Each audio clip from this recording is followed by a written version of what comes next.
നടക്കും. ആ സമയത്ത് ആദ്യ ദിവസം സലാത്ത് ചൊല്ലിയിട്ട് ഞാൻ പറഞ്ഞു, ഈ സലാത്തിന്റെ ബറക്കത്തുള്ള അല്ലാഹു എല്ലാ രോഗവും ശിഫയാക്കി തരട്ടെ. 12 വർഷമായി കാലുകൾക്ക് സ്വാധീനമില്ലാതെ മുട്ടിലിടഞ്ഞ് നടക്കുന്ന മോന് വേണ്ടി അവിടെ വെച്ചൊരു വാപ്പയും ഉമ്മയും ഇൻഷാ അല്ലാഹ് സലാത്തിന്റെ മജ്‌ലിസിൽ ഒരു സദഖ നിയത്താക്കി. പിറ്റേ ദിവസം 12 വർഷമായി മുട്ടിലിടഞ്ഞ് നടക്കുന്ന കുട്ടി, കാലിന് സ്വാധീനമില്ല, കളന്നുപോകും. പിറ്റേ ദിവസം സ്വലാത്തുൽ ഹുബ്ബ് റസൂൽ സദസ്സിൽ കൂടി ലക്ഷങ്ങളുടെ മുമ്പിൽ വെച്ചവർ പറഞ്ഞതാണ്, ആ നിയ്യത്ത് ചെയ്ത് ആ സദഖ കൊടുത്തതിന് ശേഷം ആ കുട്ടി കാലിന് ചരമുണ്ടായി നടക്കുക. പിറ്റേ ദിവസം അല്ലാഹു സ്വീകരിക്കട്ടെ. ഇത് വേറെ ആരുടെയെങ്കിലും സദസ്സിലാണെങ്കിൽ അവരെപ്പോഴാ ഖദ്ദസല്ലാഹു സിർറഹുൽ അസീസായ. എന്റെ സദസ്സായത് കൊണ്ട് ഞാൻ ഇതാരോടൊന്നും പറഞ്ഞില്ല, അവിടെ വെച്ച് കേട്ടു. വേറെ ആരുടെയും കയ്യിലായിരുന്നെങ്കിൽ ഇതൊരു നെറ്റ്വർക്ക് കറാമത്തായിട്ട് പോയി. അതൊരു ഖദ്ദസല്ലാഹു സിർറഹുൽ അസീസായത്. അവനവന്റെ ആണ്ട് നേർച്ച അവനവൻ തന്നെ നടത്തുന്ന കാലത്താണ് നമ്മൾ ജീവിച്ചിരിക്കുന്നത്. അവനവന്റെ ആണ്ട് നേർച്ച അവനവൻ തന്നെ കൊണ്ടാടുകൾ. അങ്ങനത്തെ കാലത്ത് നമ്മൾ ജീവിച്ചിരിക്കുമ്പോൾ ഇതൊക്കെ വേറെ ആരുടെയെങ്കിലും സദസ്സിലാണെങ്കിൽ, ഹുബ്ബ് റസൂൽ സദസ്സിന് ലക്ഷങ്ങൾ, കേരളത്തിലെ ഏറ്റവും വലിയ ഹുബ്ബ് റസൂൽ സദസ്സാണ് നടന്ന തിരൂര്. അള്ളാഹു സ്വീകരിക്കട്ടെ. സലാത്ത് ചൊല്ലി 12 വർഷമായിട്ട് മുട്ടിലടഞ്ഞ കൂട്ടി പിറ്റേ ദിവസം കാല് നിവർന്നെങ്കിൽ അതൊരു രോഗത്തിൻ്റെതല്ല, അത് അഹമ്മദ് കബീറിന്റെ പോരിശയുമല്ല, അവിടെ നടന്ന സലാത്തിന്റെ പോരിശയും. അള്ളാഹു നിലനിർത്തി കൊടുക്കട്ടെ, അള്ളാഹു നിലനിർത്തി കൊടുക്കട്ടെ, അള്ളാഹു നിലനിർത്തി കൊടുക്കട്ടെ. ഇൻഷാ അല്ലാഹ് ഇനി ഈ ഖുർആനിലെ 2ാമത്തെ യുവാക്കളെ നമ്മൾ പറയുന്നതിന് മുമ്പ് ഈ സദസ്സിലെ ധാരാളം ആളുകൾ അങ്ങനെ ദുആ ചെയ്യാൻ വേണ്ടി എത്തിയിട്ടുണ്ട്. അള്ളാഹു സുബ്ഹാനഹു വ തആല സ്വീകരിക്കുമാറാകട്ടെ. അതുകൊണ്ടാണ് ഞാൻ പറഞ്ഞത്, അവസാനം എല്ലാവരും എഴുന്നേറ്റ് നിന്ന് 10 സ്വലാത്ത് ചൊല്ലും. ആ 10 സ്വലാത്തിലാണ് ഇതേവരെ ഹൈദങ്ങൾ 23 വർഷമായി കുട്ടികളില്ലാത്തവർ അള്ളാഹു കൊടുക്കുന്ന സാലിഹായ ഒരു പെൺകുട്ടിയാണ്. ബ്രെയിൻ ട്യൂമർ വന്ന് 17 ദിവസം ആയുസ് പറഞ്ഞത് പോലും അൽഹംദുലില്ലാഹ് ഇവിടെ നിന്ന് എഴുതിച്ചിട്ടുണ്ട്. ഹുബ്ബ് റസൂൽ സദസ്സിൽ എഴുതിക്കൊണ്ടുവന്ന പല വെള്ള പേപ്പറുകളും ഉസ്താദെ, ഭാര്യയ്ക്ക് 95% ക്യാൻസർ വന്ന് ഓപ്പറേഷൻ നയിച്ചു. ഉസ്താദിന്റെ സദസ്സിലേക്ക് 6666 നിയത്താക്കി. അവസാനം 3 മാസം കഴിഞ്ഞ് ടെസ്റ്റ് ചെയ്ത് നോക്കുമ്പോൾ ക്യാൻസർ 1% പോലും ഇല്ല. എന്തുകൊണ്ട്? വാക്കവി വലിയ ആളായിട്ടല്ല, വാക്കവി ഇങ്ങനെയൊക്കെ പോട്ടെ, പക്ഷെ വാക്കവിയുടെ സദസ്സ് നല്ല സദസ്സ്. അഹമ്മദ് കബീർ വാക്കവി ഒരു പാവം ഇങ്ങനെ ജീവിച്ചു പോട്ടെ, പക്ഷേ വാക്കവിയുടെ സദസ്സും സലാത്തും നല്ലതാണ്. നിങ്ങൾ എന്നെ നോക്കണ്ട.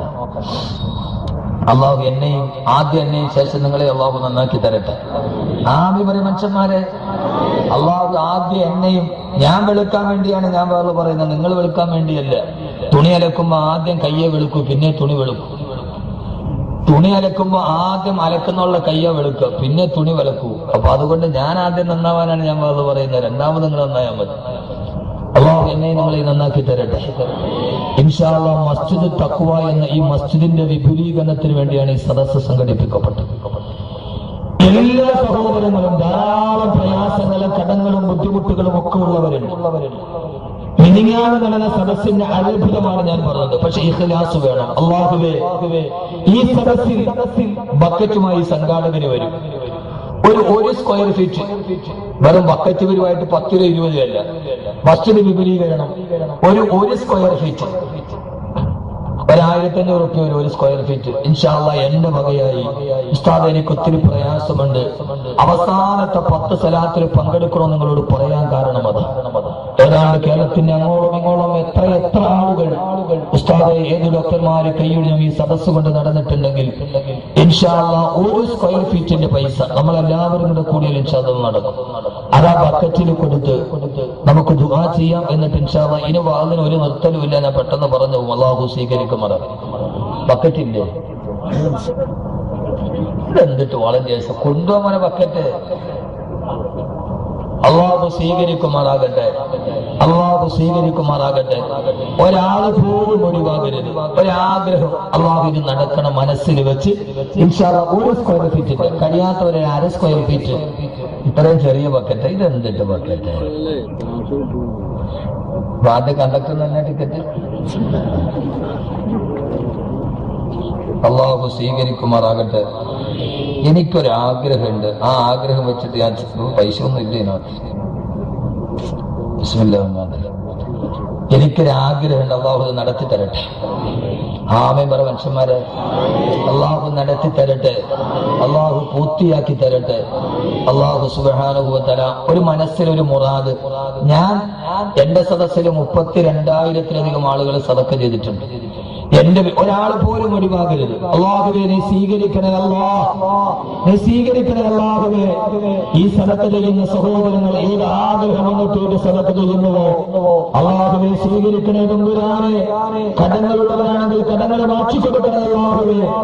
എന്തെങ്കിലും രോഗങ്ങളുള്ളവരാണെങ്കിൽ രോഗങ്ങൾ നീ ശിഫയാക്കി കൊടുക്കണേ തമ്പുരാനെ. പ്രയാസങ്ങളുള്ളവരാണെങ്കിൽ അല്ലാഹുവേ മാറ്റി കൊടുക്കണേ അല്ലാഹ്. ഏതെങ്കിലും വസ്തുക്കൾ വാങ്ങിച്ചിട്ട് തടസ്സപ്പെട്ട് നിൽക്കുന്നവരാണെങ്കിൽ തടസ്സം മാറ്റി കൊടുക്കണേ തമ്പുരാനെ. സാലിഹീങ്ങളായ മക്കളെ കൊടുത്ത് അനുഗ്രഹിക്കണേ അല്ലാഹുവേ.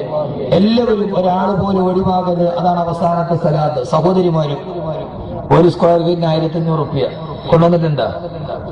ഇല്ലെങ്കിൽ വിഷമിക്കണ്ട, ഒരു വള അല്ലൊരു മോതിരം ലാസ്റ്റ് വലിയ ഒരു വള അല്ലൊരു മോതിരം ഉസ്താദിന്റെ കൈ കൊടുക്കണമെന്ന് കൊടുത്തിട്ട് എന്റെ സദസ്സിൽ 32,000 പേര്. ഏതാഗ്രഹം അള്ളാഹു സാധിപ്പിച്ചെടുത്ത്. എനിക്കൊരു വലിയ ആഗ്രഹം ഉണ്ടായിരുന്നു. എനിക്ക് ആദ്യത്തെ 2 ആൺമക്കളാണ്. മൂന്നാമത്തേത് പെൺകുട്ടിയാവണമെന്ന് വലിയ ആഗ്രഹമാണ്. എന്റെ ഭാര്യ 6,666 എന്റെ സദസ്സിൽ നേർന്നതാണ്. ഇത് വെറുതെ പറയാനല്ല, എന്റെ വീട്ടിൽ എന്ത് ആഗ്രഹം ഉണ്ടല്ലോ എന്റെ സദസ്സിലത്. എന്റെ ഭാര്യ ഒരു പെൺകുട്ടി വേണം. 6,666 ഞങ്ങൾ 2 പേരും കൂടി നേർന്നതാണ്. അൽഹംദുലില്ലാഹ് മൂന്നാമത്തെ പെൺകുട്ടിയാണ്. അള്ളാഹു നമുക്ക് സാലിഹായ സന്താനത്തെ തരട്ടെ. ആ ആഗ്രഹത്തോടെ എല്ലാവരും ഇരിക്കണം. അവസാനം ഞാൻ ചോദിക്കും, ആ സമയത്ത് ആദ്യം ഒരു സ്വർണ്ണവള ഏതെങ്കിലും ഒരു സഹോദരി ഉസ്താദിന്റെ മക്കൾക്ക് വേണ്ടി ആദ്യം ഒരു സ്വർണ്ണവള സഹോദരി കൊടുത്തു വിടണം. ഇവിടെ നിന്ന് ഞാൻ ചോദിക്കുമ്പോ ഒന്നും ചിന്തിക്കരുത്. ഈ സദസ്സ് അല്ലാഹു കബൂലാക്കട്ടെ, ഈ സദസ്സ് അല്ലാഹു കബൂലാക്കട്ടെ. അല്ലാഹുവിന്റെ വിശുദ്ധമായ ഖുർആൻ ഒരു ഭാഗത്ത് തങ്ങൾ ജീവിച്ചിരുന്ന നാടിനെ തന്നെ തകർത്ത യുവാക്കളുടെ കഥ പറയുമ്പോൾ മറുഭാഗത്ത് അല്ലാഹു പറയുന്ന ഖുർആനിൽ രണ്ടാമതൊരു യുവാക്കളുടെ കഥ. അവരാണ് അസ്ഹാബുൽ കഹ്ഫ്. എല്ലാം നമ്മൾ ഓതുന്ന വിശുദ്ധമായ ഖുർആനിലെ അസ്ഹാബുൽ കഹ്ഫ് ആരാവർ ശ്രദ്ധിക്കുന്നുണ്ടോ നിങ്ങൾ? അത് ഉറക്കമാണ്. നിങ്ങൾ ശ്രദ്ധിക്കുക. അല്ലാഹുവിന്റെ ഖുർആൻ പറഞ്ഞു, ഹസിബന അസ്ഹാബൽ കഹ്ഫി വറഖീമി ഖാലൂ മിൻ ആയാതിനാ അജബാ.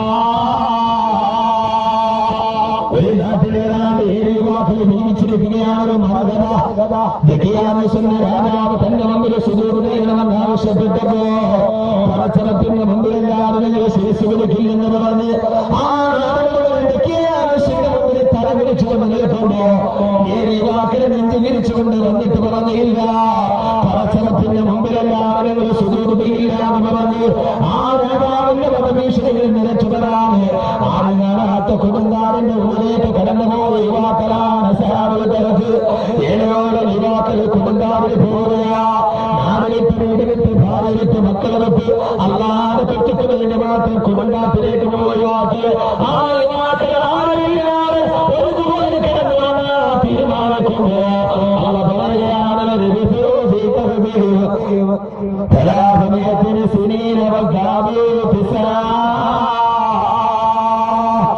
ആരില്ലാതെ വനാന്തരത്തിൽ വിദൂരമായ ആരെങ്കിലും ഒരു സഹായത്തിൽ വിളിച്ചാൽ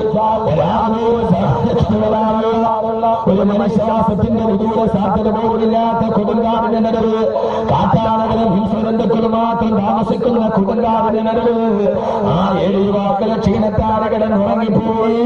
അങ്ങനെ പറയുകയാണ്, 309 വർഷമാണ് അവരെ കിടന്നുറങ്ങിയത്. എന്റെ പ്രിയപ്പെട്ട ചെറുപ്പക്കാരാ,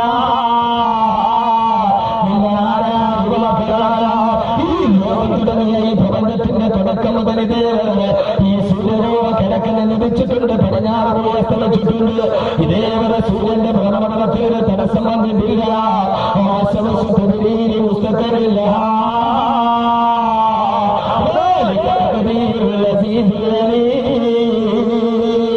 ആ സൂര്യനതിന്റെ നിർമ്മിതമായ വിഷയങ്ങൾ സഞ്ചരിക്കുകയാ. ഇതേവരെ ഈ ഭൂമിയിലെ 16,95,996 കിലോമീറ്റർ അകലെ നിൽക്കുന്ന ഒരു സെക്കൻഡ് കൊണ്ട് 40 കിലോമീറ്റർ സഞ്ചരിക്കുന്ന സൂര്യൻ എന്ന ബൃഹത്താരോ കിഴക്കിന് ലഭിച്ചിട്ടുണ്ട്. പടിഞ്ഞാറസ്തമിച്ചിട്ടുണ്ട്. പക്ഷേ ലോകചരിത്രത്തിൽ ഭൂമിയേക്കാൾ 30,000 ഇരട്ടി പിണ്ടവലിപ്പമുള്ള സൂര്യകോളം അതിദേവരകന്റെ ഭ്രമണപഥത്തിൽ നിന്ന് മാറി സഞ്ചരിച്ചിട്ടുണ്ടെങ്കിൽ അത് സഞ്ചരിച്ചത് എപ്പോഴെന്നറിയോ പ്രിയപ്പെട്ട യുവാക്കളെ, ഈ സൂര്യന്റെ ഭ്രമണപഥത്തിൽ നിന്ന് 8 പ്രാവശ്യമേ മാറ്റം വന്നിട്ട് അതെപ്പോഴെന്നറിയോ യുവാക്കൾക്ക് വേണ്ടിയാ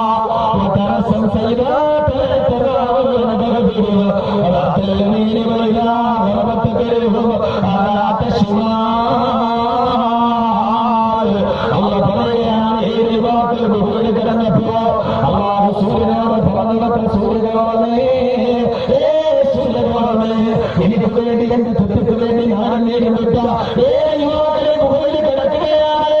അവരുടെ സംരക്ഷണത്തിന് വേണ്ടി നീ നിന്റെ ഭ്രമണപഥത്തിൽ നിന്ന് മാറി സഞ്ചരിക്കണേ. അല്ലാഹു സുബ്ഹാനഹു വ തആല സാങ്കേതിക വിദ്യയുടെ വിദൂര സാധ്യതകളിൽ സ്വായത്തമാക്കുമ്പോ വാഹനത്തിന്റെ പിന്നാമ്പുറകളിൽ വിളിച്ചിട്ട് ഗ്ലാസുമായിട്ട് നടക്കാനുള്ളതല്ല, അന്യ പെണ്ണിന്റെ ചൂടും നിലവിളിക്കാനുള്ളതല്ല. ഈ ഭൂമിയിൽ മറന്നു കിടക്കുമ്പോ ആകാശത്തൂടെ സഞ്ചരിക്കുന്ന സൂര്യന്റെ പ്രകടനം പോലും മാറ്റാൻ കഴിയുന്നത്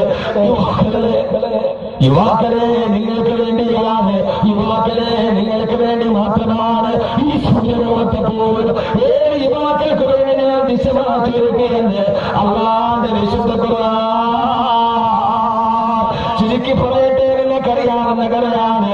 അവസാനം 350 വർഷത്തിന് ശേഷം ആ നാട്ടിലെ ആളുകൾ ഇവരെ കണ്ടെത്തുമ്പോ 350 വർഷമായി ഭക്ഷണം കിടക്കാതെ വായെടുക്കാത്ത ഓരോക്കുള്ളിൽ ജീവിച്ചിരുന്ന ഔലിയാക്കളായ ചെറുപ്പക്കാരെ കാണുമ്പോ ആ നാട്ടുകാരൻ പറഞ്ഞില്ലെങ്കിൽ നിസ്സാരക്കാരല്ല, ഇവരെ പറഞ്ഞ ഔലിയാക്കളാണ്, ഇവരെല്ലാവരും നടത്തുന്നവരാണ്, ഇവരെ സൂര്യന്റെ പ്രവർത്തനം പോകാൻ മാറ്റുന്നവരാണ്.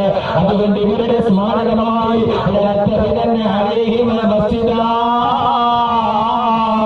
ഇവർക്ക് വേണ്ടി പള്ളിയാവുന്നത് പള്ളിയിൽ കുഞ്ഞുമോനെ നീ ആരാ, നാട്ടിൽ ആ സ്മാരകമായി പള്ളിയാകരുന്നവർ ഇപ്പോഴും ജോഗാനന്റെ വടക്കേ ഭാഗത്ത് മലയുടെ മകള്, ജോഗാനന്റെ മലയുടെ മകള്, ജോഗാന മലയുടെ മകള് കിടന്നിറങ്ങിയത് അതേപോലെ തന്നെ കിടക്കുന്നുണ്ട്.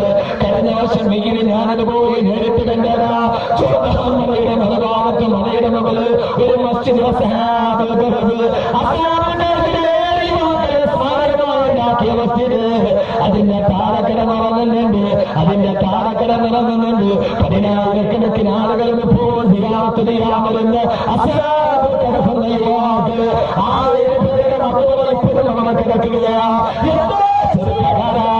ഒരു നാട്ടിൽ ജീവിച്ചിരിക്കുന്ന അവരെ സ്മാരകമായിട്ടൊരു പള്ളിയുണ്ടായി. പള്ളിമാരെ നേതാവ് ചൂണ്ടിക്കാണിച്ചു കൊടുത്തവന്റെ പള്ളിയിലോട്ട് പിച്ചാത്തിപ്പിടി കുത്തിക്കയറ്റിയിട്ട് നാട്ടിലെ വൈദ്യശത്തിന്റെ മുമ്പിൽ നിന്റെ പേര് വെച്ചിട്ട് കാര്യമുണ്ടാവുന്നത്, നാട്ടിലെ വൈദ്യശത്തിന്റെ മുമ്പിൽ നിനക്ക് സ്മാരകമായിട്ടൊരു പേര് വെച്ചിട്ട് അതുകൊണ്ട് പടച്ചടത്തിന്റെ ആഹാരത്തിൽ നിനക്കെന്ത് കിട്ടാനാ?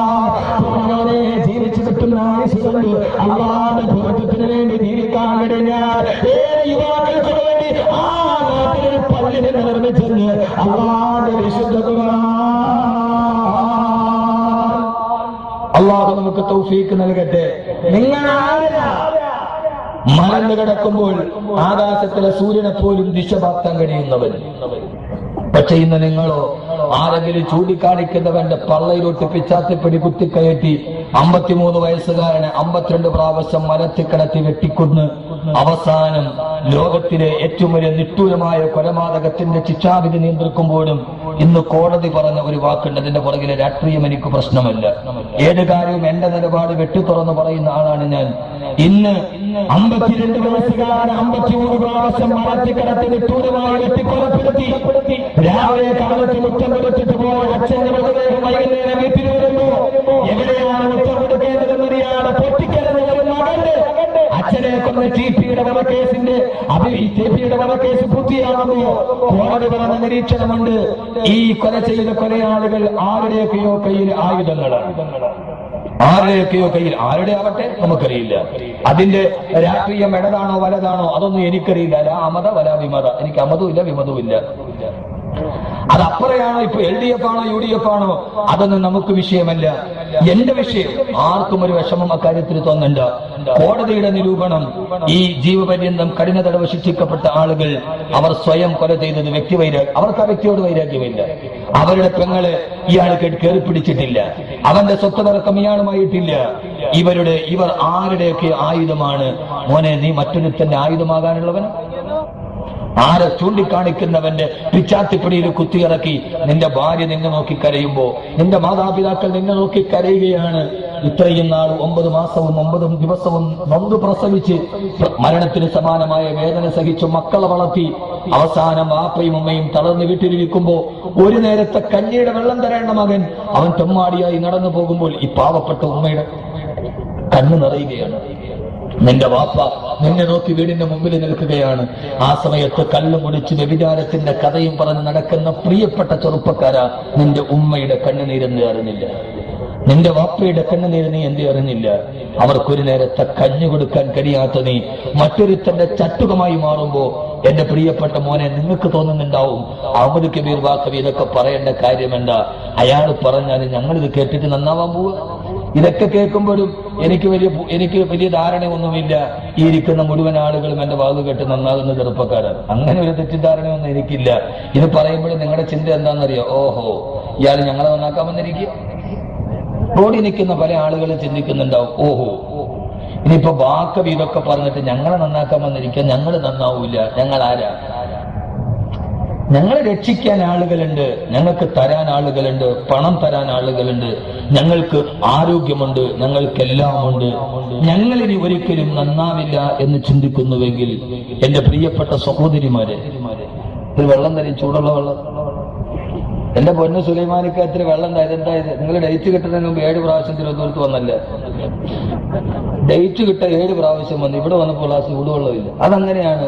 നിക്കാഹ് നടത്താൻ ഖത്തീബിനെ അങ്ങോട്ട് ബെൻസുകാരി കൊണ്ടുപോകും. നിക്കാഹ് കഴിഞ്ഞാൽ പിന്നെ ഖത്തീബ് കപ്പലണ്ടി ഇരുന്നോട്ട് ഇങ്ങോട്ട് തിരിച്ചടക്കും. അങ്ങോട്ട് പോകുമ്പോ എന്താ ബഹുസ്ഥാതെ വന്നോ എത്തിയോ ഓട്ടി, കാരണം ഇവനെ ഹലാലാക്കി കിട്ടണം കയ്യിൽ. അതങ്ങടെ കയ്യിൽ കിട്ടിക്കഴിഞ്ഞാൽ പിന്നെ ഖത്തീബിന് ചോറും ഇല്ല, എണ്ണയില്ല, ഒന്നുമില്ല. ഖത്തീബ് പിന്നെ അടുത്ത എന്തെങ്കിലും ബൈക്കിന് പുറകെ കയറി വരാം. അതെ, അത്ര ചൂട് വേണം, ചൂട് വേണം. ചൂടിങ്ങോട്ട് താപ്പാ നിങ്ങള്. അല്ലാഹു സുബ്ഹാനഹു വ തആല തൗഫീഖ് നൽകട്ടെ. ഇങ്ങോട്ട് നോക്ക്. ആദരവായ പ്രവാചകൻ നബി മുഹമ്മദ് മുസ്തഫ ഇത് പറയുമ്പോൾ നിങ്ങൾ ചിന്തിക്കുന്നുണ്ടാവും, ഞങ്ങളിതൊക്കെ കേട്ടിട്ട് നന്നാവാനോ, ഞങ്ങൾ അസ്ഹാബുൽ കഹ്ഫാണോ, ഞങ്ങളാവില്ല. കാരണം എന്താ? ഞങ്ങൾക്ക് എന്താ നിങ്ങളുടെ കാര്യം തന്നെ? നിങ്ങളുടെ ചിന്ത എന്താ? ഞങ്ങൾക്ക് ആരോഗ്യമുണ്ട്, ഞങ്ങൾക്ക് ആ കാർഡ് കൊണ്ട് അതിനകത്ത് ഇട്ടാൽ ഉരച്ചാൽ ഇഷ്ടം പോലെ പൈസ വരുന്നുണ്ട്. ഇപ്പൊ പ്രശ്നം അതാണ്. പെണ്ണുങ്ങളൊന്നും പറഞ്ഞാൽ കേൾക്കൂല. കാരണം ഭർത്താവ് ഒരു കാർഡ് കൊടുത്തിട്ടുണ്ട്, തിരിച്ചറിയ കാർഡല്ല, ഒരു ATM കാർഡ്. അത് കയറി ഉരയ്ക്കുക, പൈസ മേടിക്കുക. ഞങ്ങൾക്ക് ഇതങ്ങ് കുത്തിയ പച്ചനോട്ട് ഇങ്ങോട്ട് വരും. പിന്നെ ആരോഗ്യമുണ്ട്, കള്ള് മേടിച്ചു തരാൻ ആളുകളുണ്ട്, കുത്തിയാൽ ജാമ്യം എടുത്തു തരാൻ നേതാക്കന്മാരുണ്ട്. ഏത് നേതാവ് ആയിക്കൊള്ളട്ടെ, എനിക്കിത് വിഷയമല്ല. ഞാൻ അള്ളാന്റെ ദീൻ പറയാൻ വേണ്ടി വന്നതാണ്. എന്നോട് ആർക്ക്, രാഷ്ട്രീയക്കാർക്കോ നേതാക്കന്മാർക്കോ ആർക്കെന്ത് തോന്നിയാലും അത് തോന്നേണ്ട കാര്യമില്ല. ഞാൻ സത്യം പറയാൻ വന്നതാണ്. അല്ല ഉസ്താദ്, അത് പറയണ്ടേ? പറയണം. പള്ളിയിലെ ഖത്തീബിന് ചിലപ്പോ പറയാൻ കഴിഞ്ഞൊന്നും വരില്ല. കാരണം പള്ളിയിലെ ഖത്തീബിനെ പറഞ്ഞാൽ അന്ന് പിരിച്ചുവിടും. ഉലമാക്കൾക്ക് ഹക്ക് പറയാനുള്ള അവസരം കൊടുക്കൂല. കാരണം ലോകത്ത് 2 കാര്യത്തിന് ആയുസില്ലാത്തതുള്ളൂ. ഒരു ഗ്യാരണ്ടിയില്ല. ഒന്ന്, നമ്മുടെ ജീവിതം എപ്പോഴും അവസാനിക്കാം. 2, മൂല്യാരുടെ ജോലി ഏത് സമയത്തും പോവാം. പള്ളിയിലെ ഖത്തീബിന്റെ ജോലി ഗ്യാസ് കുറ്റി മാറുന്ന മാതിരിയാ, ഒരു കുറ്റി മാറി അടുത്ത കുറ്റി. ഖത്തീബിന്റെ ജോലി ഗ്യാസ് കുറ്റി മാറുന്ന മാതിരിയാ. ഗ്യാസ് കുറ്റി അവസാനം തീ തീരാറാകുമ്പോഴേ ഭാര്യ ഭർത്താവിനോട് പറയും, ഈ കുറ്റിയിൽ പണ്ടത്തെ പോലെ തീയൊന്നും വരുന്നില്ല, വന്നപ്പോൾ ഉള്ള പ്രസംഗമൊന്നും ഇപ്പൊ ഇല്ല, ഇതാണ് വയസ്സായി. എന്റെ പൊന്നു സഹോദരങ്ങളെ, അത് ഖത്തീബിനെ പറയാൻ വിലക്കുകളുള്ളൂ, എനിക്കില്ല. കാരണം ഞാൻ ഈ നാട്ടിലെ ഖത്തീബല്ല. ആ പാവപ്പെട്ടവൻ ഹക്ക് കഴിഞ്ഞാൽ പിന്നെ എല്ലാവരും അവന്റെ മുകളിലോട്ട് കയറും. 10 വർഷം ഓതിപ്പടിച്ചത് പറയാൻ പോലും ഈ സമൂഹം സമ്മതിക്കാറില്ല. എന്തു പറ്റി?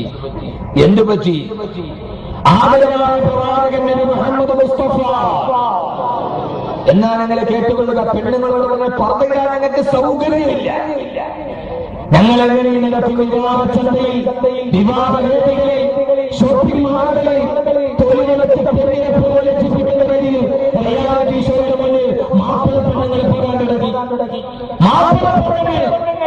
നൊന്ത് പ്രസവിച്ച പൊന്നുമകളെ 15 വയസ്സ് തികഞ്ഞ മകളെ റിയാലിറ്റി ഷോയിൽ ആണ്ടുകളിലേക്ക് വലിച്ചെടുത്തിട്ട് എന്റെ മകൾ ഡാൻസ് കഴിഞ്ഞപ്പോൾ ഇഷ്ടപ്പെട്ട SMS അയക്കാൻ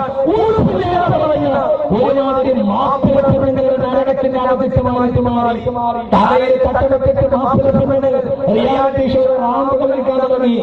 നാണകെട്ട വാദം, പച്ചപ്പൊട്ടികൾ, റിയാലിറ്റി ഷോയുടെ ആണ്ടുകളിൽ മാപ്പിള ഗാനമേളകളിൽ അത് മൈനാരിയാകട്ടെ ഏകീയമാകട്ടെ അതിന്റെ മുകളിൽ തരം പറയിട്ട് പെണ്ണ് പോലിക്കാൻ തന്നെ ഉൾപ്പില്ലാത്തവൾ.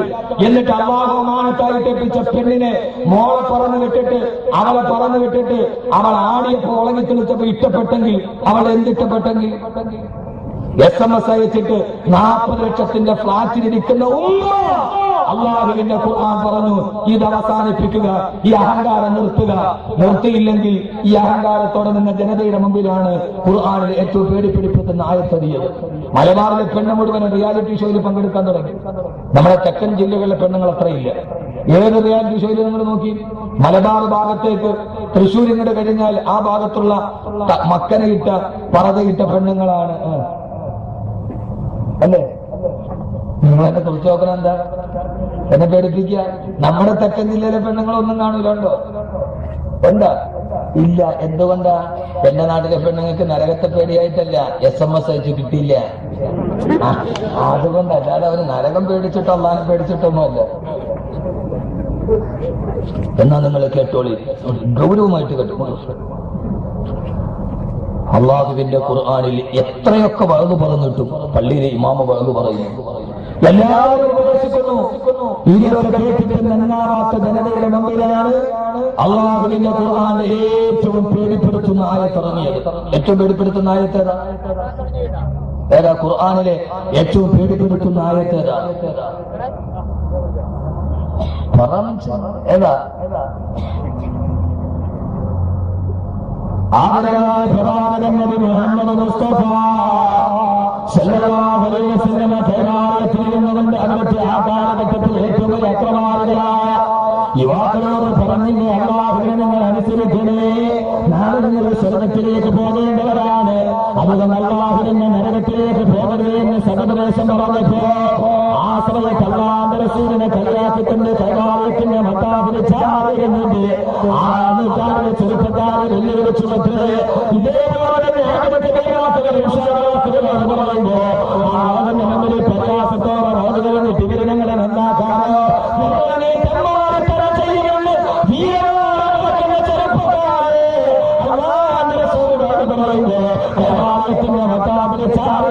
കാലഘട്ടത്തിലെ ചെറുപ്പക്കാർ അബീബായ നബിയെ കൈചൂണ്ടിയിട്ട് പറഞ്ഞിട്ട് മുഹമ്മദേ സല്ലല്ലാഹു അലൈഹി വസല്ലം നീങ്ങളെ നന്നാക്കാനോ ഞങ്ങളെ നന്നാവാനോ ഞങ്ങളാണെന്നറിയോ അറിയാതെ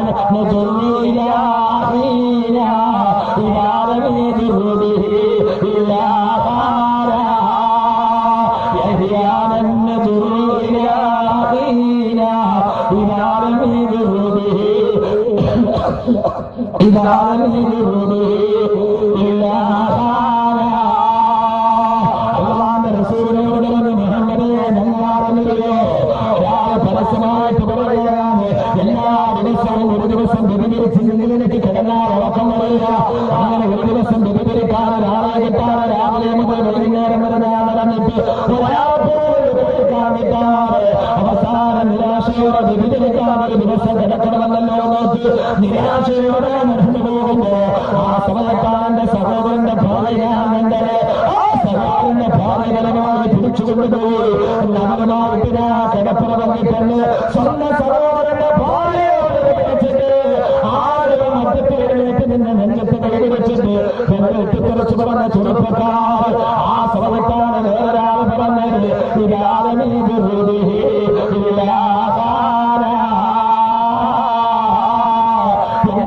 പാറക്കത്തിന്റെ പുറകിലോ ചേർന്നിട്ട് നടന്നു പോകുന്നവനെ പിടിച്ചു നിർത്തി അവന്റെ മനസ്സിൽ നിന്ന് പൈസ കെട്ടിട്ട് കല്ല് കൊടുക്കുന്ന ജോലിയായത് എല്ലാവരും ദിവസവും ഞാനിങ്ങനെ മദ്യപിക്കാറുണ്ട്.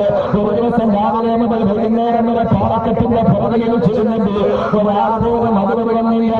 ഇന്നൊരാളുടെ കരുത്ത് വെട്ടിയെടുക്കാറ് എന്റെ വാർത്തലത്തിൽ രക്തം പറ്റാത്തൊരു രാത്രിയുണ്ടല്ലോ. നിരാശയോടെ കുടുംബമാണ്. ആ സമയത്തെതിരെ എന്റെ പിതാവ് നടന്നു വരുന്നത് കണ്ടത്. എനിക്ക് ജന്മം തരുന്ന പിതാവിനെ കണ്ടപ്പോ ആ പിതാവിനെ കുറിച്ച് നിർത്തിയാളുടെ മലയാള കടത്തിലെത്തി മാറ്റി മനസ്സിൽ നിന്ന് പൈസ കെട്ടുകൊണ്ടുപോയി. ഇന്ന് കയ്യിൽ പിടിച്ചിട്ടാണ് ഞാൻ വരുന്നതെന്ന്. ചെറുപ്പക്കാരാ, നീ ഒന്നുമല്ല. എന്റെ പിതാവിനെ പിടിച്ചു നിർത്തിയിട്ട് മനസ്സിൽ നിന്ന് പൈസ അപകരിച്ചെടുത്തിട്ടാണ് ഞാൻ ഇതിലേക്ക് വരുന്നതെന്ന് വീരവാദം നടത്തിയ ആളാണ് ചെറുപ്പക്കാർ. അഭിമാനേരം പറയുമ്പോ ഞങ്ങൾ നന്നാവില്ലെന്ന് പറഞ്ഞ ചെറുപ്പക്കാരുടെ മുമ്പിലാണ് അല്ലാഹുവിന്റെ വിശുദ്ധമായ ഖുർആൻ അഭിമാനത്തോട് ജിബ്രീൽ പറഞ്ഞു കൊടുത്തു. നബിയെ പറഞ്ഞു കൊടുത്തു, നബിയെ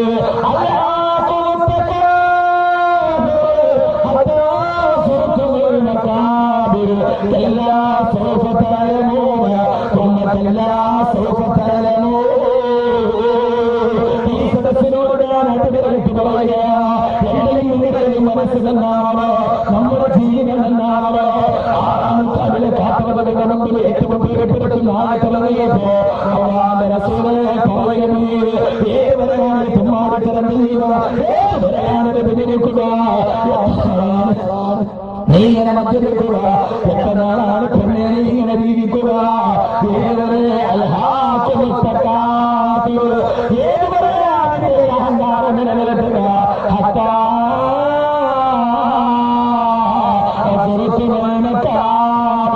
പള്ളിക്കാട്ടിൽ കൊണ്ടുപോയി അടക്കം ചെയ്യുന്നവര് ഏവരെയാണ് പെണ്ണിനെയാണ് ഏവരെയാണ് തമ്മാടി നിന്റെ ഈ അഹങ്കാരം നിലനിർത്തുക.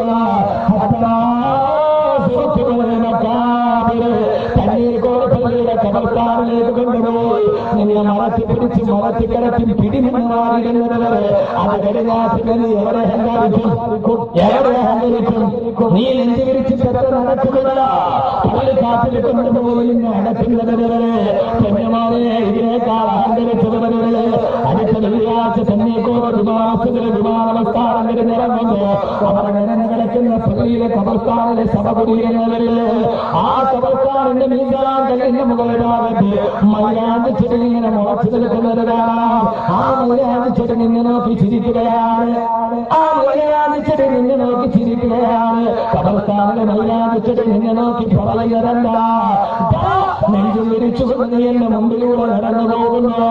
ഞങ്ങളെ കഥകളെ ഏകനമുകൾ എന്റെ സീരിയലിന്റെ മുമ്പിൽ പള്ളിക്കാട്ടിലെ കല്ലുകാട്ടില് തിരുമണ്ണിനോട് കടമയൊടുക്ക് ആ തിരുമണ്ണിനോട് കഥ പറയുമോ ആ തിരുമണ്ണ് പറയുന്നതല്ല. ചിരിച്ചുകൊണ്ട് നീ എന്റെ മുമ്പിലൂടെ നടന്നു പോകുന്നു. ഒരിക്കലും നീ എന്റെ ചാരത്ത് വന്ന് കിടക്കില്ല എന്ന് കരുതുന്നു.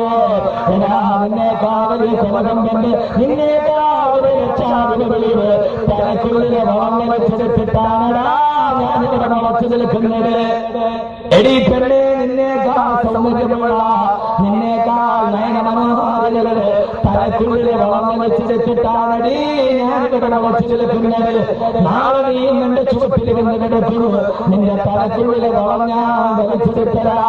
ഈ പള്ളിക്കാട്ടിൽ നിന്ന് പോയിട്ട് എത്ര വലിയ കൊലകം വന്നാല് നിന്നേക്കാവല് കൂടി വീട് നിന്നേക്കാവല് രക്ഷാവിന്റെ വീട് തലക്കുള്ളിലെ വളം വലിച്ചെടുത്തിട്ടല്ലേ മുളച്ചെടുക്കുക. മനസ്സിൽ തെറി കബറ് ദുനിയാവെ കൈസറിയ बाकी कोई मिट्टी से सो रही है. ये दुनिया में बढ़िया प्रकारा, ये दुनिया में बढ़िया प्रकारा. गरबा से अम्मी तायूर सवाने അടുത്തുള്ള ക്യാമ്പ് സോദര കബറാണ്. ഗർഭാശയം വീട്ടതു മുതൽ സഫറാണ്, അടുത്തുള്ള ക്യാമ്പും സോദര കബറാണ്. ഉമ്മാന്റെ ഗർഭാശയത്തിൽ നിന്ന് ജനിച്ചതു മുതൽ നീ നടക്കുകയാണ്, അവസാനം നടന്നവസാനിക്കുന്ന ക്യാമ്പ് കബറാണ്. നടന്ന് നടന്ന് നടന്ന് നമ്മൾ കബറിലെത്തി ചേർന്നിടും, നാള് തൊടിയും കോറും നമ്മുടെ ആയുഷെണ്ണം കുറഞ്ഞിടും. ഓരോ കാലടി എന്റെ മോനെ ചിന്തിക്കുന്നില്ല. എത്ര വലിയ കൊലകൊമ്പന്മാരാണ് മണ്ണിന്റെ അടിയിൽ കിടന്നത്. ഹിപ്പോക്രാറ്റസ് കിടന്നതും അവിടെയാണ്. അരിസ്റ്റോട്ടിലിന്റെ ശരീരം നിന്നതും ഈ ഖബർസ്ഥാനിലെ മണ്ണാണ്. നെപ്പോളിയൻ ബോണപ്പാട്ട് മലന്ന് കിടന്നത് അവിടാണ്. അലക്സാണ്ടർ എവിടെ, നെപ്പോളിയൻ എവിടെ, ഏകാധിപതികൾ എവിടെ, സദ്ദാം എവിടെ, ജോർജ് ബുഷ് എവിടെ? ഈ ഫലസ്തീനിലെ പാവപ്പെട്ട നിരപരാധികളെ നാപ്പാം ബോംബ് കൊണ്ട് കൊന്നെറിഞ്ഞ സാക്ഷാൽ ഏരിയൽ ശറോൺ 8 വർഷക്കാലം മനക്കമില്ലാതെ കിടന്നിട്ട് ഈ ഫലസ്തീനികളെ കിടുകിടാ വിറപ്പിച്ച് ഏരിയൽ ശറോൺ എവിടെ? എല്ലാം ഈ മണ്ണിന്റെ ഉള്ളിലാണ്. പെണ്ണെ പോവില്ല നീ, പെണ്ണെ പോവില്ല നീ, പെണ്ണെ പോവില്ല നീ, നാളെ ഈ മണ്ണിൽ കിടക്കേണ്ടവളല്ലേ. പാം ജുമൈറ ബീച്ചിലെ, ദുബൈയിലെ പാം ജുമൈറ ബീച്ചില് കടലിന്റെ അടിയിൽ ബെഡ്റൂം ഉണ്ടാക്കി.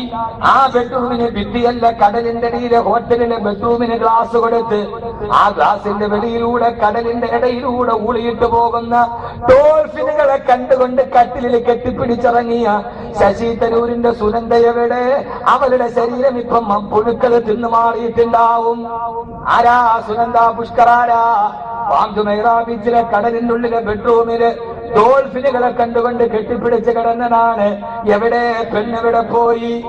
അവളെയും കൊണ്ടുപോയി വെച്ചത് പാംജുമൈറ ബീച്ചിലെ ഡോൾഫിനുകളെ കണ്ടുകൊണ്ട് ബെഡ്റൂമിൽ കിടന്ന പെണ്ണിനും കിട്ടിയത് എവിടെയാ? 6 അടി മണ്ണല്ലേ ചെറുപ്പക്കാരാ. കബറിന്റെ ആഴം സ്നേഹിതാ നീ നോക്ക്, അതിൽ നിന്നെ മെല്ലെ ഇറക്കലും ഒന്നോർക്ക്. പെരുങ്കല്ല് മുകളിൽ വെച്ചു മിനുങ്ങാ തൊട്ട്, ഓതിയിട്ടു മണ്ണും ഇട്ട് സ്ഥലവും വീട്ട്. ഈ മനുഷ്യനെ വഴിതെറ്റുന്ന യുവാക്കൾ നന്നാക്കാന് അള്ളാഹു ചോദിച്ച ഏറ്റവും വലിയ ആയത്തിലാണ് ഹത്താ സുർതുമുൽ മഖാബിർ. പള്ളിക്കാട്ടിൽ പോകുന്നത് ഓർമ്മയില്ലയോ? അള്ളാഹു ഓർമ്മ തരട്ടെ, അള്ളാഹു ഓർമ്മ തരട്ടെ. എന്നിട്ട് എന്ത് ചെയ്യണം ഇൻഷാ അല്ലാഹ് അത് ഞാൻ പറഞ്ഞുതരാം. അള്ളാഹു ഓർമ്മ തരട്ടെ. സഹോദരിമാരെ, ഒന്നോർക്ക്. എന്തോർക്കണം? നിന്റെ മക്കളെ ഓർക്ക്, നിന്റെ മക്കളെ ഓർക്ക്. ഞാൻ എന്റെ വീട്ടിലിരിക്കുമ്പോ വെളിയിലിറങ്ങി, ആ വെളിയിലിറങ്ങിയിട്ട് തിരിച്ചു വീട്ടിൽ വരുമ്പോ എന്റെ ശരീരത്തിൽ കുറെ മണ്ണ് പറ്റിയിരിക്കുന്നുണ്ട്. ഞാൻ വീട്ടിൽ കയറുമ്പോ എന്റെ 2ാമത്തെ മോൻ 5 വയസ്സുകാരൻ അവൻ ഓടി വന്ന് മടിയിൽ കയറി കൊഞ്ചിച്ചുകൊണ്ടിരിക്കുമ്പോ പെട്ടെന്ന് അവൻ പറഞ്ഞു, വാപ്പി ഈ ശരീരത്ത് മണ്ണിരിക്കുന്നുണ്ട്. എന്റെ പുറത്തിരുന്ന മണ്ണവന്റെ കുഞ്ഞിളം കൈകൾക്കുന്നവൻ മെല്ലെ തുടച്ചു മാറ്റി. ഞാൻ എന്റെ കൺമണിയെ നോക്കിയിരുന്നു.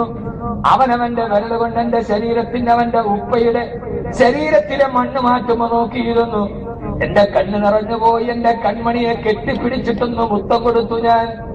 പക്ഷേ എന്റെ ശരീരത്തിൽ മണ്ണിരുന്നപ്പോ എന്റെ സ്ഥാനത്ത് നിങ്ങളെ ഓർത്തുക, കുഞ്ഞിളം കൈകൊണ്ട് ആ മണ്ണ് തട്ടി മാറ്റിക്കളഞ്ഞ എന്റെ പൊന്നുമോന് നാളെ ഗുരുവായൂർ പ്രസംഗം കഴിഞ്ഞാൽ വീട്ടിലെത്തണം. ഞാൻ 15 ദിവസമായി വീട്ടിൽ നിന്നിറങ്ങിയിട്ട് മസ്കറ്റിലെ പ്രഭാഷണം കഴിഞ്ഞ് തിരിച്ചെറണാം പാണ്ഡികശാലയില്, അവിടെ നിന്ന് തിരിച്ചു പിന്നെ കുവൈത്തിലേക്ക്, തിരിച്ചു പിന്നെ തിരൂരിലേക്ക്. 15 ദിവസമായിട്ട് എന്റെ മക്കളെന്നെ കാത്തിരിക്കുകയാണ്. ഗൾഫിൽ നിന്ന് വന്ന വാപ്പയുടെ കയ്യിൽ വിട്ടായില്ലെന്നവർക്കറിയാം. അവരുടെ മുമ്പിലേക്ക് ഞാൻ തിരിച്ചു പോകുമ്പോ ഈ ഞാനൊരു വിധയുടെ കളിപ്പാട്ടമായിട്ടാണ് തിരിച്ചെത്തുന്നതെങ്കിൽ 6 അടി മണ്ണിലേക്ക് എന്നെ മരത്തിക്കടത്തി കഴിഞ്ഞാൽ കൈകൾ കൊണ്ട് പിടിമണ്ണ് പൊടിമണ്ണ് തട്ടിമാറ്റി എന്റെ പൊന്നുമോൻ അന്ന് എന്റെ മുഖത്തിലേക്ക് പിടിമണ്ണ് വാരിയിടില്ലേ? ഇന്ന് നമ്മുടെ ശരീരത്തിൽ മണ്ണ് താട്ടിക്കളയുന്ന നമ്മുടെ മക്കൾ നാളെ കബറിലേക്ക് മരത്തിക്കിടത്തിയാൽ ആ മക്കള് പിടിമണ്ണ് മാറിയിട്ട് വാപ്പയുടെ കബറിലേക്ക് ഇടുകയാണ്, ഉമ്മയുടെ കബറിലേക്ക് ഇടുകയാണ്. എന്റെ സഹോദരങ്ങളെ ചിന്തിക്കുന്നില്ല? എന്തേ ഇങ്ങനെ ഒരു ബോധമുണ്ടാകുന്നില്ല? ഹബീബായ നബിയുടെ അടുക്കൽ വന്നിട്ട് ഒരു സഹാബി പറഞ്ഞ, നബിയെ നന്നാവാൻ ആഗ്രഹമുണ്ട് നബിയെ, ഒരു ഉപദേശം പറഞ്ഞതാ. അല്ലാഹുവിന്റെ റസൂല് പറഞ്ഞത് കന്നക തമൂത ഗദാ, നാളെ നീ മരിക്കുമെന്ന് ഉറപ്പിക്കുക, നാളെ നീ മരിക്കുമെന്ന് ഉറപ്പിക്കുക.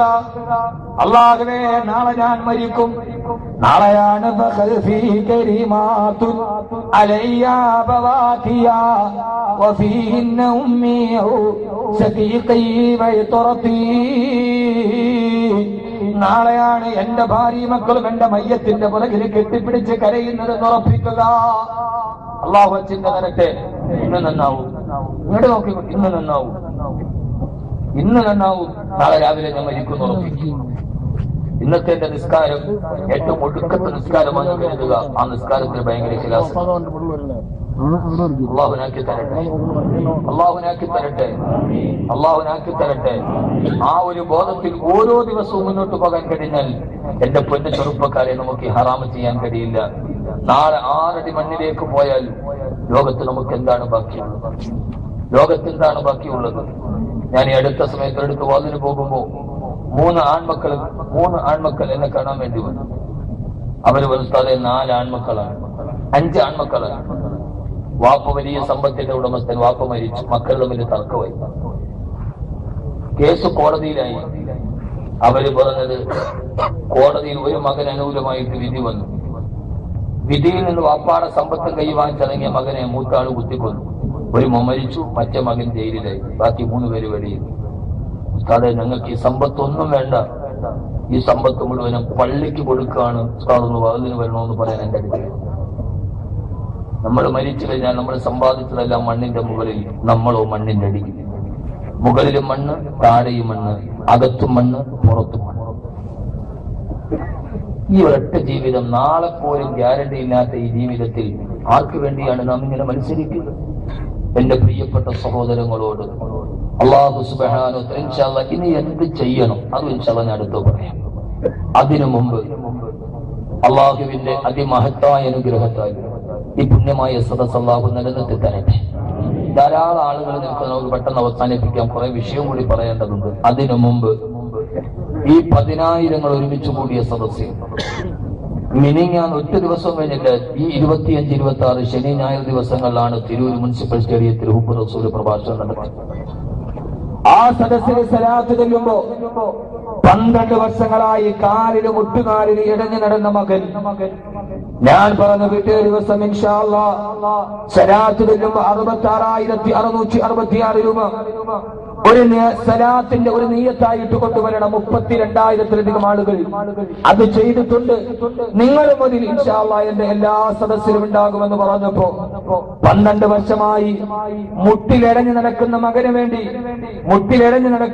വേണ്ടി ആ വാപ്പയും ഉമ്മയും തലയിൽ കൈവച്ചെടുത്ത സദസ്സിൽ, അതായത് ഈ ഞായറാഴ്ച 66,666 നേർച്ചയാക്കി. അൽഹംദുലില്ലാഹ് അൽഹംദുലില്ലാഹ്. ആ കുഞ്ഞ് കാല് പൊന്നിച്ച് ചലനത്തോടെ നടന്നു എന്ന് ആ സദസ്സിൽ പറഞ്ഞെങ്കിൽ അതിന്റെ അർത്ഥം എന്റെ എല്ലാ സദസ്സിലും, എന്റെ സദസ്സിൽ സദഖ ചെയ്യുന്നവർക്ക് വേണ്ടി ദുആ ചെയ്യാറുണ്ട്. ബൈത്തുൽ മുഖദ്ദസിൽ പോയപ്പോഴും ആദ്യം ദുആ ചെയ്ത അല്ലാഹുവേ, പ്രതീക്ഷയോടെ 32,000-ലധികം ആളുകൾ ഈ സദസ്സിൽ സദഖ നൽകിയിട്ടുണ്ട്. അല്ലാഹുവേ, അവരുടെ മുറാദുകളെ ഹാസിലാക്കണേ എന്ന് നിങ്ങളുടെ ഒരു സഹോദരനെ പോലെ, കൂടപ്പുറപ്പിനെ പോലെ ഇൻഷാ അല്ലാഹ് ഈ സദസ്സ് മസ്ജിദുൽ തഖ്വ ഒരു പള്ളിയുടെ പുനർനിർമ്മാണത്തിന് വേണ്ടിയാണ്. അല്ലാഹു ഏറ്റവും ഇഷ്ടപ്പെടുന്ന ഒന്ന് പള്ളി നിർമ്മാണം. അതിലേക്ക് എന്റെ സമ്പത്തിൽ നിന്ന് ഒരു ഭാഗം ഇപ്പോഴല്ല, അതിന്റെ നിർമ്മാണം തുടങ്ങുമ്പോൾ ഞാനത് കൊടുക്കാമെന്ന് ഇവിടെ വെച്ച് വാഗ്ദാനം ചെയ്യാൻ ഈ സദസ്സിൽ വെച്ച് മാരകമായ ക്യാൻസർ ബാധിച്ചവർ ജനുവരി 6-ാം തീയതി എറണാകുളം നെട്ടൂർ വാത് പറയുമ്പോ ഇതേപോലെ 66,666 ചോദിക്കുമ്പോ 95% ക്യാൻസർ ബാധിച്ച സഹോദരനാണ് എഴുന്നേറ്റ് നിന്ന് പറഞ്ഞത്. സാറേ, നാളെ ലേക്ഷോറിൽ ഹോസ്പിറ്റലിൽ ടെസ്റ്റാണ്. പിറ്റേ ദിവസം ഞാൻ കരിവാരെ കൊണ്ട് വന്നു പറയുന്നു. എന്റെ ഡ്രൈവറെ വിളിച്ചിട്ടാണ് അദ്ദേഹം ഉസ്താദിനോട് പറഞ്ഞ ടെസ്റ്റ് ചെയ്തപ്പോ 1% രോഗാണുക്കൾ പോലുമില്ല. ഒരൊറ്റ രാത്രി കൊണ്ട് 95% ശരീരത്തിൽ പടർന്നു കയറിയ ക്യാൻസറിന്റെ രോഗാണുക്കളെ ഭേദമാക്കാൻ ഈ സനാത്തിന് കഴിയുമെങ്കിൽ ആ 3 സനാത്ത് ഇവിടെ വെച്ച് ഉറക്ക ചെല്ലാൻ ഒരാഗ്രഹം മനസ്സിൽ വെച്ചിട്ട് ഇൻഷാ അല്ലാഹ് 66,666 രൂപ ഉസ്താദെ മസ്ജിദ് തഖ്വയ്ക്ക് വേണ്ടി ആദ്യം ഞാൻ വാഗ്ദാനം ചെയ്യുന്നു എന്ന് പറയാൻ ഈ സദസ്സിൽ നിന്ന് അള്ളാഹു സ്വീകരിക്കുമാറാകട്ടെ. ഇൻഷാ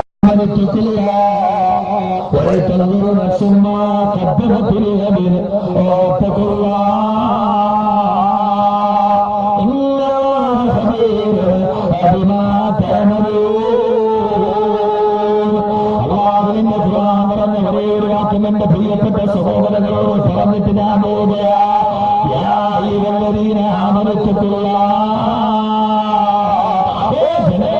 അല്ലാതെ സൂക്ഷിച്ചു ജീവിക്കണേ. നാളെ പടച്ചറപ്പിന്റെ അടുക്കിലേക്ക് നടന്നു പോകുമ്പോ ആ സമയത്തിനാളെ പടച്ചറപ്പിന്റെ മുമ്പ് പരലോകത്തെന്താണ് നിനക്ക് ബാക്കിയുള്ളതെന്ന് ചിന്തിക്കണം. ആ ചിന്തന്റെ ജീവിതത്തിൽ ഉണ്ടാകണം. എന്റെ കരളിന്റെ കസനമായ ചെറുപ്പക്കാരാ, ആ ചിന്തയിൽ ഉണ്ടാകുമ്പോഴാണ് നാം മുറിച്ചിട്ടാണ് മുന്നിലേക്ക് കടന്നു പോകുമ്പോ ഈ ചെറിയ സമ്മാനം കൊടുത്തുവിട്ട സഹോദരി അതാ ജീവിതത്തിലെ ഏറ്റവും വലിയ ഹൈറാത്തിനെയല്ല മക്കളെ തുടങ്ങി ആഗ്രഹിച്ചിട്ടാണ് മക്കളാക്കി കൊടുക്കണമല്ല, പ്രയാസങ്ങളെ മാറ്റി കൊടുക്കണമല്ല, സമാധാന ജീവിതം നൽകണേ തമ്പുരാനെ. അതുകൊണ്ടാണ് പെങ്ങളെ നൂറ്റാണ്ടുകൾക്ക് മുമ്പ് ഒരു സഹോദര ചന്തയിലൂടെ നടന്നു പോവുകയാ. ആദരവായ പ്രവാചകന്റെ പ്രിയപ്പെട്ട സഹാബി സമയത്ത് നഗരത്തിലൂടെ നടന്നു പോകുമ്പോ ആ സമയത്തിലേക്ക് വരുന്നൊരു പാട്ട് കേൾക്കുകയാ.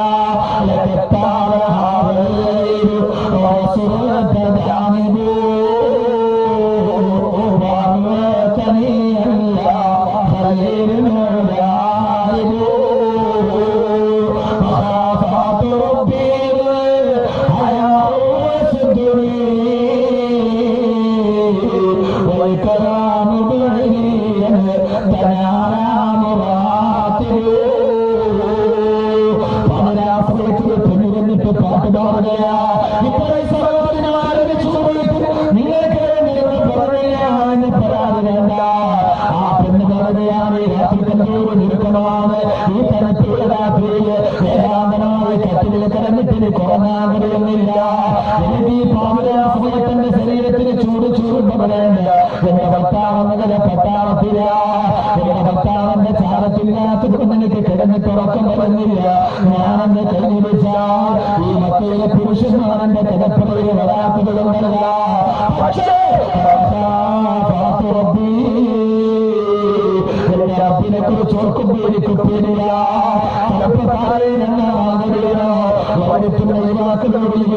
ഈ ബോധം നമ്മുടെ മനസ്സിലുണ്ടാവണം. എനിക്കെന്റെ റബ്ബിനെ പേടില്ല.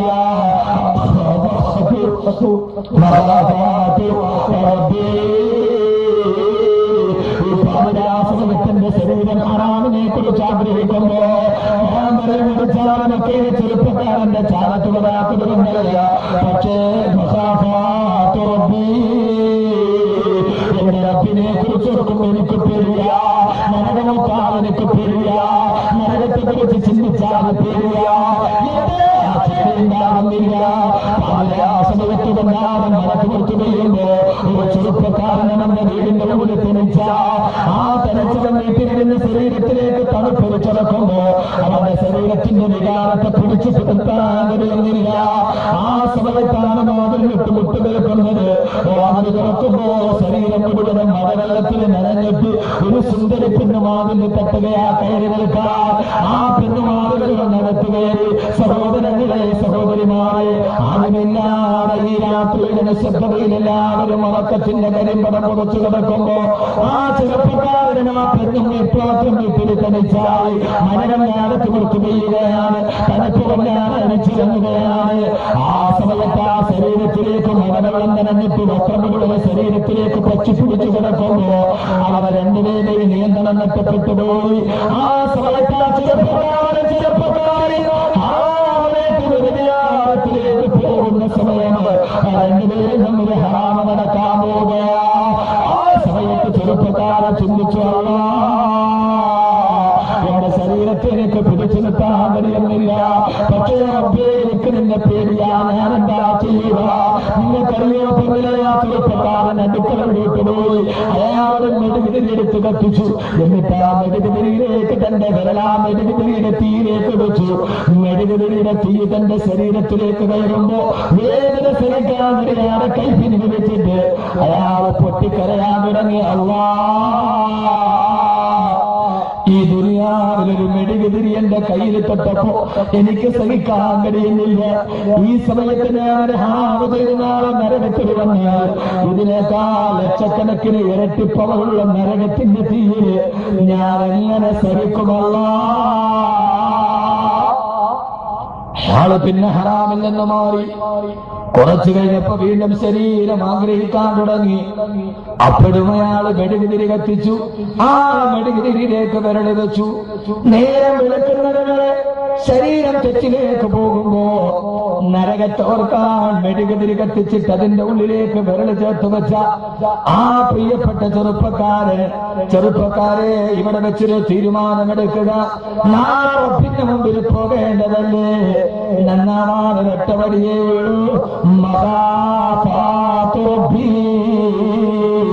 അള്ളാഹുവിനെ ഭയന്ന് ജീവിക്കുക. അള്ളാഹു തൗഫീഖ് നൽകി അനുഗ്രഹിക്കുമാറാകട്ടെ.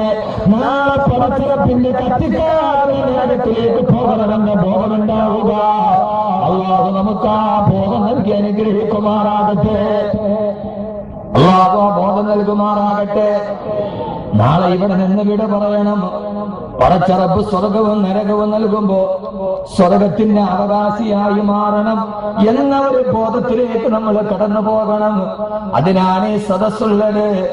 സഹോദരിമാരെ, പ്രകോപനങ്ങളും പ്രലോഭനങ്ങളും വരുമ്പോ പിടിച്ചു നിന്നിട്ട് പടച്ചറപ്പിരക്കപ്പെട്ട ഒരു ജീവിതം നയിക്കാൻ അല്ലാഹുവേ നീ തൗഫീഖ് നൽകണേ അല്ലാ.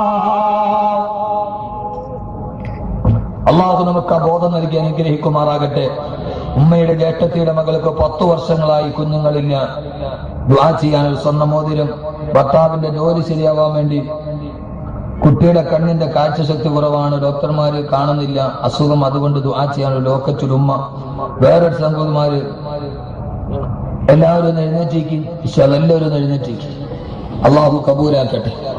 ഇനിയാണ് ഇൻഷാ അല്ലാഹ് ഏറ്റവും നല്ല അത്ഭുതങ്ങളുടെ കലവറകൾ തുറന്ന് സ്വലാത്ത് നടക്കുക. അള്ളാഹു സ്വീകരിക്കുമാറാകട്ടെ. ഒരു ഇച്ചിരി നിന്ന് പറയും, ഇരിക്കുമ്പോൾ ആളുകൾക്ക് മടുപ്പുണ്ടാവും. ഒരു ഇത്തിനേരം നിന്നോടി നിൽക്കാൻ ബുദ്ധിമുട്ടുണ്ടോ? ഇല്ലല്ലോ. അള്ളാഹു സ്വീകരിക്കുമാറാകട്ടെ. ഇനി ഇൻഷാ അല്ലാഹ് 12-ാം തീയതി ഞാൻ കൂടല്ലൂർ വരുന്നുണ്ട്. 12-ാം തീയതി അവരൊരു പുതിയ വിഷയം എല്ലാവർക്കും വേണ്ടി ജീവിതം പൊരുതാനുള്ളതാണ്. കാരണം എല്ലായിടത്തും വാക്ക് പറയുമ്പോൾ ക്യാൻസർ, കടം, പ്രയാസം, അവർക്കൊക്കെ വേണ്ടി ഖുർആന്റെ ഒരു സ്വാന്തനം ജീവിതം പൊരുതാനുള്ളതാണ് എന്ന ഒരു വിഷയം ഇൻഷാ അല്ലാഹ് ഞാൻ 12-ാം തീയതി പറയുന്നുണ്ട്. 10-ാം തീയതി കൊരട്ടിക്കരയിൽ. അള്ളാഹു സ്വീകരിക്കുമാറാകട്ടെ. 4 സഹോദരിമാരെ നാളെ 4 സ്വർണ്ണ ലോക്കറ്റ് സംഭാവന. അള്ളാഹു സ്വീകരിക്കുമാറാകട്ടെ. ഭർത്താവിന് നല്ല ജോലി ലഭിക്കാനും ഭർത്താവിന്റെ പെങ്ങളുടെ വിവാഹം ശരിയാവാനും ഒരുപാട് കടങ്ങളുള്ളതെല്ലാം വീടാനും.